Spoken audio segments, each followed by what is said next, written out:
초등학교 5학년 때 할머니와 함께 충남 당진에서 살다가 여기가 이제 고향이셨는데 떠나서 혼자 외롭게 공부를 했다. 할머니와 왜 지나게 되셨나요?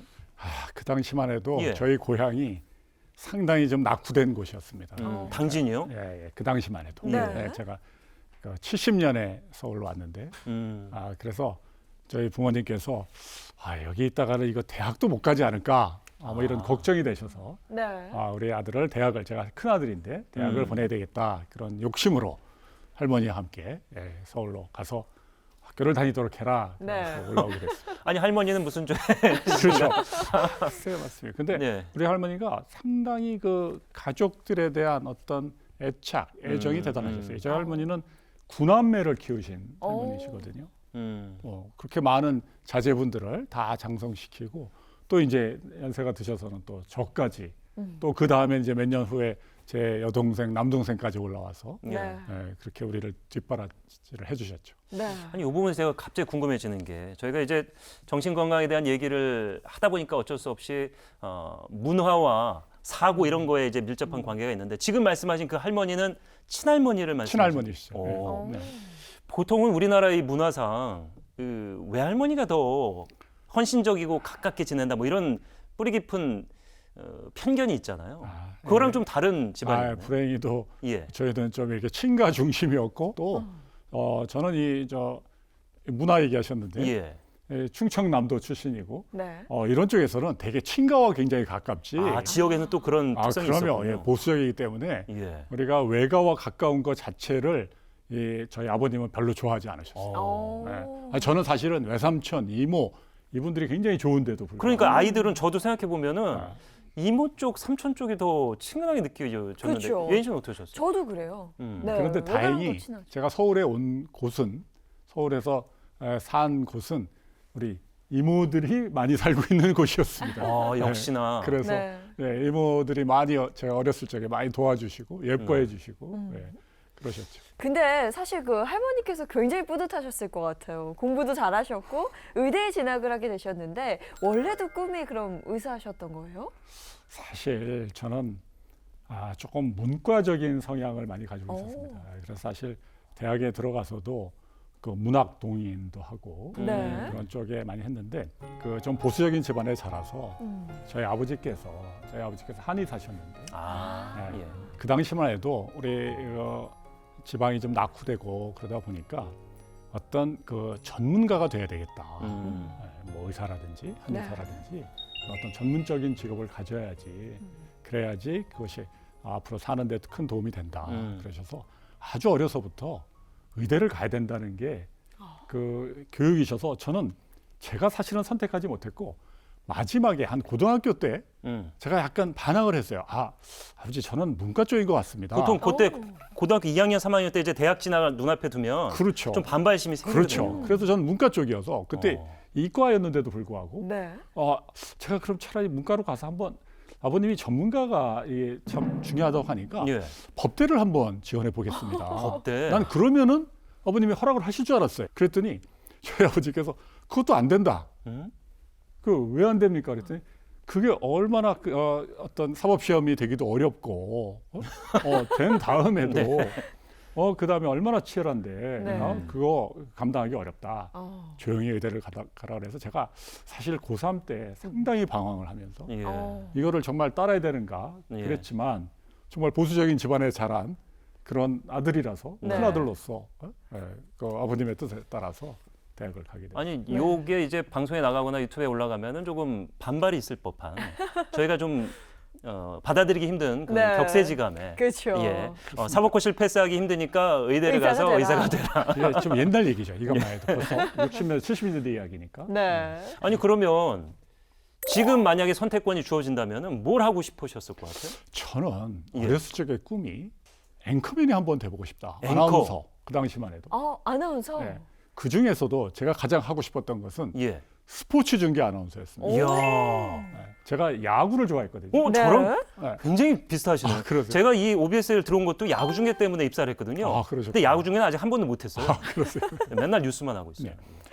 근데 그 당시에는 프로야구는 없었습니다. 제가 어렸을 때 85년에 프로야구가 예, 시작됐으니까. 그때 이제 고교야구. 예. 예, 그래서 정말 제가 서울에 와서 제일 그래서 좋았던 것은 그 동대문 야구장에 가서 야구를 직관할 수 있었다는 것. 지금은 DDP 센터가 돼 있는 그렇죠. 동대문 예, 그 당시에 야구장. 옛날에 예. 동대문 야구장에서 네. 야구를 직접 보러 가는 것이 제가 서울에 와서 가장 즐거웠던 아주 좋은 경험이었습니다. 예. 네. 뭐 어쨌거나 그렇게 아버지 뜻에 따라서 의대에 진학을 했고요. 대개는 이제 의대를 졸업하고 나서 인턴을 하는데 인턴 대신해서 공중보건의를 지원하셨는데 또 의무관에 가게 됩니다. 근데 보니까 의무관에 갔던 게 교수님 인생에 굉장히 큰 터닝 포인트가 됐던 것 같아요. 아까 말씀드린 대로 이 문과적인 소양이 많은 사람인데 네. 의대를 들어가니까 나름대로 대학 시절에 아주 방황도 많이 했습니다. 적응이 쉽지 많은 않죠. 청춘들이 네. 그런 것처럼 저도 방황을 많이 했고 사실 대학을 졸업하면서 외국에 가서 한번 의사를 해볼까 그런 생각을 하기도 했고 또 어떻게 진로를 해야 될까 네. 무슨 과를 해야 될까 이런 고민을 하다가 이게 다 좀 어떤 결정도 못 내리는 거예요. 그래서 일단은 좀 군대를 가게 되었는데 이제 그 전에 의사 국시의 제도가 바뀌면서 저희 1년 선배님들이 대거 국시에 낙방을 하게 됩니다. 그래서 그때 약간 이제 많이 몰렸죠 인원들이. 군대 갈 인원이 이제 군대 적체가 되는 가고, 거죠. 뭐 그런 그렇죠. 군대 갈 인원은 좀 정체되고 예. 공중보건의는 많이 늘어나고 예. 네. 그런 와중에 제가 그래서 군대를 가게 됐는데 그래서 전방에 가게 됐어요. 제일 처음에 이제 그 인턴을 안 하고 바로 군대 간 사람들은 전방에 주로 배치가 됩니다. 네, 그랬는데 저는 그 3년이 저의 인생에 있어서는 가장 의미가 있었던 3년이었다. 네. 정말 어떻게 보면 좀 외롭기도 하고 예.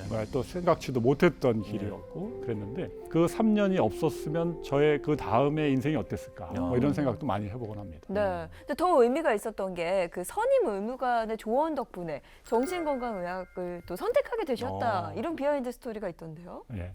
제가 이제 3년째가 돼서 네. 이 근처에 부대에 왔어요. 오. 부평에 있는 예.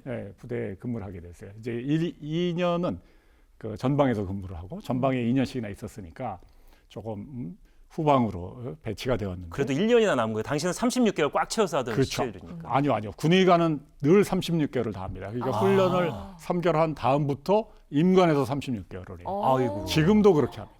굉장히 길게 하네요. 예, 굉장히 길게 합니다. 그래서 이제 마지막 거기로 왔는데 그 같은 예하 부대에 어떤 아주 정말 현명하신 그런 선배님이 계셨어요. 대학 선배님은 아닌데 네. 의사로서 마지막 이제 끝나고 저는 인턴부터 다시 하고 전공의를 해야 될 것 같습니다.